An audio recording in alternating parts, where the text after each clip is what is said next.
சென்னையில வருஷம் ஃபுல்லா நடக்கிற புத்தக கண்காட்சி இந்த வருஷம் வர 27ஆம் தேதி ஸ்டார்ட் ஆகும் அப்படின்னு அனௌன்ஸ்மெண்ட் பண்ணிருக்காங்க. சென்னை நந்தனம் OMCA மைதானத்துல இந்த ஒரு கண்காட்சி ஜனவரி 12ஆம் தேதி வரை நடைபெற இருக்குது.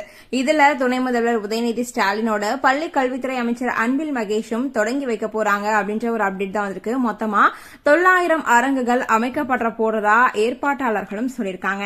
அது மட்டும் இல்லாம உதயநிதி பங்கேற்கிற இந்த ஒரு நிகழ்ச்சியில விஜயும் பங்கேற்க போறாரு அப்படின்னு ஒரு அனௌன்ஸ்மெண்ட் வந்திருக்கு. அதாவது 27ஆம் தேதி ஸ்டார்ட் ஆகி 12 வரை புத்தக கண்காட்சி நடக்குது அப்படின்னு சொல்லிட்டாங்க. இப்போ இந்த ஒரு புத்தக கண்காட்சியில பங்கேற்கிறதுக்காக தமிழக வெற்றி கழகத்தினுடைய தலைவர் விஜய்க்கு அழைப்பு விடுக்கப்பட்டிருக்கு அப்படின்ற தகவலும் ரிலீஸ் ஆயிருக்கு.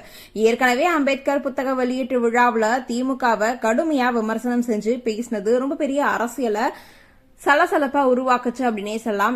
இந்த ஒரு நிலையில தான் புத்தக கண்காட்சிய உதயநிதி ஸ்டாலின் ஓபன் பண்ண வைக்கிறாரு. ஆனா அதுல சீஃப் கெஸ்டா விஜய் பங்கேற்பாரா அப்படின்றத நம்ம வெயிட் பண்ணி தான் பார்க்கணும். இந்த ஒரு அப்டேட்டை நீங்க எப்படி பாக்குறீங்க அப்படின்றத எங்களோட ஷேர் பண்ணுங்க. தொடர்ந்து அப்டேட் பார்க்கணும் அப்படின்னா லைக் பண்ணுங்க, ஷேர் பண்ணுங்க, மறக்காம நம்ம சேனலை